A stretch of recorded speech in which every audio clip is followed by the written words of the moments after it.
21 और 22 पे मुझे बोलने का मौका दिया, इसके लिए आपका धन्यवाद देना चाहूँगी। सबसे बड़ा धन्यवाद तो मैं मुख्यमंत्री जी को देना चाहूँगी, जिन्होंने पिछले 4 साल में शिक्षा के क्षेत्र में समस्त राजस्थान में ऐतिहासिक काम किए हैं। और मुझे लगता है, हालांकि पिछली सरकार ने भी ऐतिहासिक काम तो किए थे जब इन्होंने हजारों की संख्या में स्कूलों को बंद कर दिया था, लेकिन इस बार हमारे मुख्यमंत्री ने बड़ा दिल रखते हुए, हालांकि इनके इलाकों में, इनकी विधानसभाओं में खूब स्कूल क्रमोन्नत भी किए, कॉलेज भी खोले हैं, लेकिन मैं सुबह से देख रही हूँ ये बुराई करने में लग रहे हैं, अंत में आपसे मांग भी रहे हैं। तो मैं मंत्री जी आपसे कहना चाहूँगी, ये गुर्रा भी रहे हैं और मांग भी रहे हैं, तो इनकी बातों में ध्यान ना दें। मेवात के इलाके से आती हूँ, तो सबसे ज़्यादा बात मैं मेवात की करूँगी कि मेवात शैक्षिक, सामाजिक व आर्थिक दृष्टि से अन्य जिलों से कोसों दूर है। यहाँ शिक्षा का उजियाला करने के लिए प्रदेश व केंद्र सरकार की दर्जनों योजना आई, लेकिन फिर भी यहाँ शिक्षा का स्तर उस हिसाब से नहीं बढ़ पाया जिस हिसाब से बढ़ना चाहिए था। इसके पीछे अनेकों कारण रहे होंगे, लेकिन अध्यक्ष महोदय, फिर भी शिक्षा को धरातल पे लाना बहुत ज़रूरी है और इसके लिए हमें कड़े परिश्रम करने की ज़रूरत है। माननीय सभापति महोदय, मेवात क्षेत्र में अलवर व भरतपुर में 16 मेवात आवासीय विद्यालय हैं, जिन्हें 11 आवासीय विद्यालय जो अलवर में थे उन्हें तो शुरुआत कर दिया गया था, लेकिन भरतपुर के स्कूलों को शुरू नहीं किया गया है। तो मैं तो आपसे मांग करूंगी कि इन स्कूलों को अल्पसंख्यक डिपार्टमेंट को दिया जाए और इन स्कूलों को भी शुरू किया जाए। इसमें बहुत सारा बजट इंफ्रास्ट्रक्चर के लिए मेवात बोर्ड से दिया गया है, तो अच्छे स्कूल बन जाएंगे। और ये स्कूल, मुख्यमंत्री जी ने भी इनके लिए आश्वासन दिया था कि 8वीं के स्कूल हैं, गर्ल्स स्कूल है, इनको 12वीं कर दिया जाएगा, लेकिन अभी तक ये 12वीं नहीं हुए। मैं इस सदन के माध्यम से आपसे मांग करूंगी इन स्कूलों को 12वीं किया जाए, क्योंकि राजस्थान के समस्त गर्ल्स स्कूल, चाहे वो कस्तूरबा गांधी भी थे 12th हो गए हैं, लेकिन हमारे मेवात के स्कूल अभी भी 8वीं है। तो ये सबसे पुरजोर डिमांड मैं इस बात की आपके सामने करती हूँ।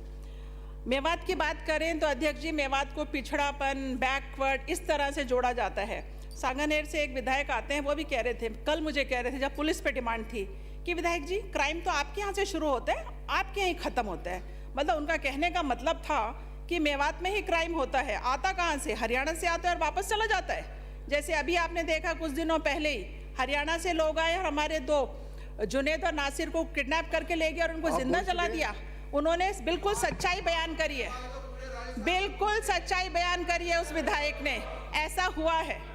और हमारे भोले भाले लोग कर दिया उनका अंतिम संस्कार। अगर इनके यहाँ कुछ हो जाता ना, ये तो 12 दिन तक नहीं करते और जाने क्या क्या मांगते, लेकिन हमारे भोले भाले लोग थे, उनको तो समझ नहीं थी, वो तो छोटा मोटा जो आश्वासन दिया उसमें हो गए। तो घाटमिका की घटना इस बात को दर्शाती है कि इलाका बहुत पिछड़ा हुआ है, तो लोगों का स्तर हमें बढ़ाना ही पड़ेगा, वरना तो वो लोग भी डिमांड करते ना कि 1 करोड़ भी दो, 2 सरकारी नौकरियां दो, क्यों नहीं कर पाए, क्योंकि उनको इतनी समझ नहीं थी।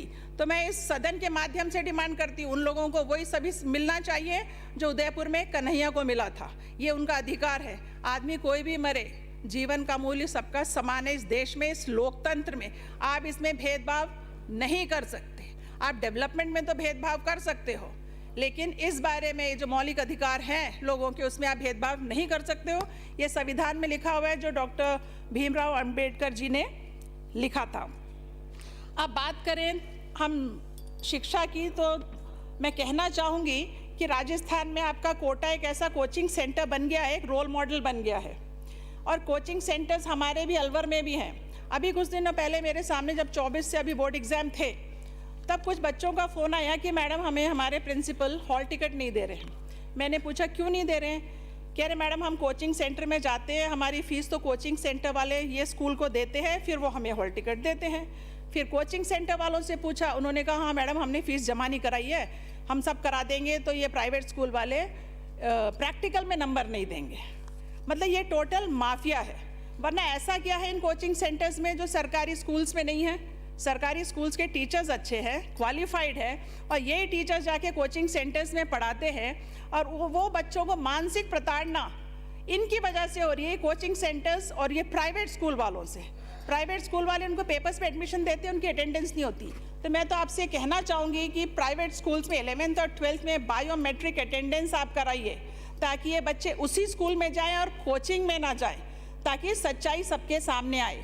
हजारों करोड़ रुपए कमा रहे हैं प्राइवेट स्कूल और कोचिंग सेंटर। और बेचारे गरीब बच्चे तो जा नहीं सकते हैं, तो वो रह जाते हैं और इनका तो माफिया है, पेपर भी लीक होता है तो इनकी साठगांठ से ही होता है कोचिंग सेंटर से, ऐसे नहीं होता है।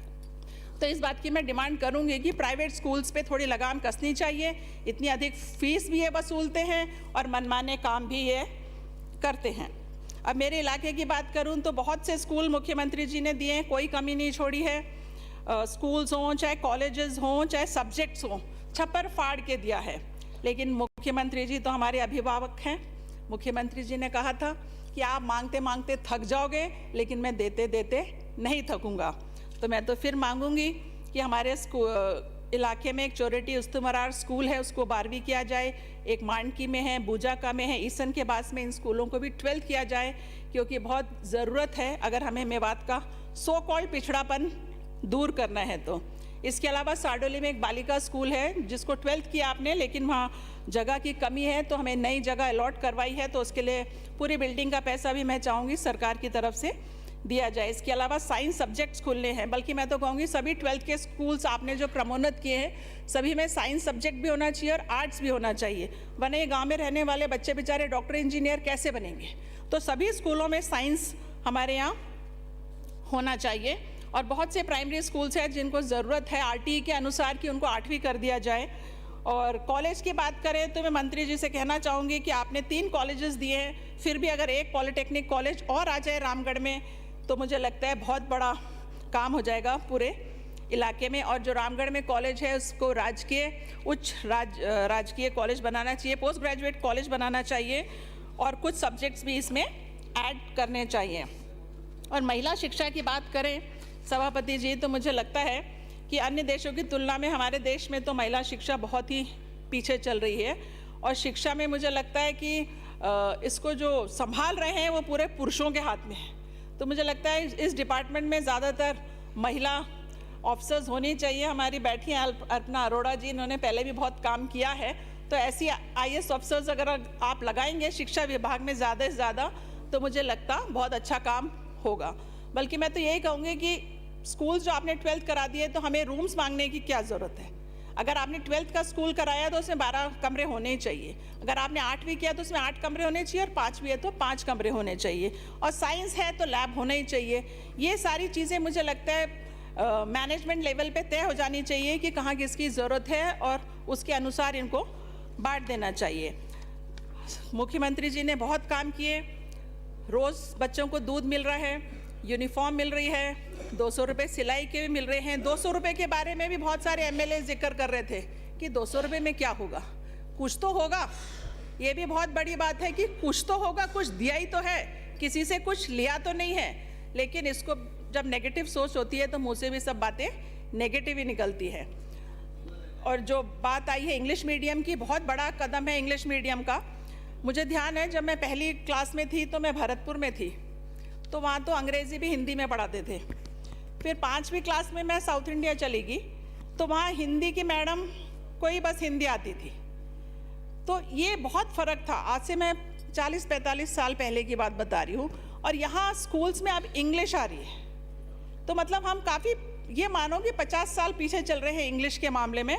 तो ये करके इस बार बहुत अच्छा किया है कि बच्चों को जो वंचित रह रहे थे, प्राइवेट स्कूल्स में नहीं जा सकते थे, वो अब इंग्लिश का पढ़ने का उनको मौका मिलेगा। हालांकि टीचर्स की कमी है, सबकी कमी है, लेकिन एक दिन में सब कुछ नहीं सुधरता, इस बात को मैं समझती हूँ। लेकिन एक शुरुआत करी है, बहुत ही पॉजिटिव कदम है और इसका बहुत पॉजिटिव असर हमारे स्टूडेंट्स में गया है और सबने इसकी वाहवाही भी करी है। हालांकि थोड़ी स्टाफ की भी कमी हो सकती है, लेकिन अब टीचर की, शिक्षकों की भर्ती हो रही है तो मुझे लगता है ये कमी भी दूर हो जाएगी। और पद खाली है इसीलिए भर्ती हो रही है।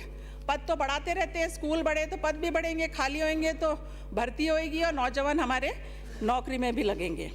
अंत में मैं यही कहना चाहूँगी कि मेवात को पिछड़ेपन से ना देखा जाए, जितना ज़्यादा हो सके मेवात में विकास होना चाहिए। इसके लिए मेवात बोर्ड भी बनाया गया था जिसका बजट पिछली बार 25 करोड़ था, मुझे लगता है उसको कम से कम 100 करोड़ होना चाहिए। इस बार का सारा बजट स्कूल्स में लगा है, रूम्स में लगा है, पूरा 100% बजट उसमें लगा है। और 3 विधायक यहाँ मेवात से आते हैं, 3 विधायक आते हैं, तो मुझे लगता है कुछ ना कुछ बढ़िया इलाके में हमारे होना चाहिए ताकि लोगों को भी लगे कि हमने उनके लिए काम किया है। और मेव देखिए इस अलवर, भरतपुर, नूह और थोड़ा मथुरा में बसते हैं, जहाँ कृष्ण जी का जन्म हुआ था।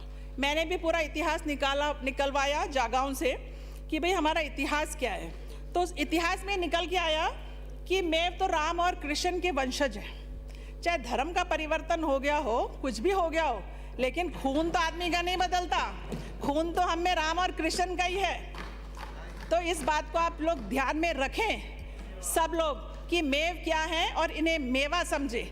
इन्हें बार बार पिछड़े और ये वो कहने की किसी को ज़रूरत नहीं है। अभी आप 10 साल में देखिएगा कि मेव कहाँ पहुँचे हुए। जब हम 3 विधायक यहाँ पहुँचे हुए तो आप सोचो हम कहाँ कहाँ आगे भी पहुँच जाएंगे। तो सभापति महोदय जी, मैं यही कहना चाहूँगी कि बहुत कुछ दिया है और बहुत कुछ की उम्मीद हम आपसे करते हैं कि अब जब सीएम साहब यहाँ रिप्लाई बजट पास कराएंगे तो मेवात के क्षेत्र के लिए सबसे ज़्यादा से ज़्यादा डेवलपमेंट के काम की घोषणा करेंगे। बहुत बहुत धन्यवाद। जय हिंद। श्री गोपी चंद जी।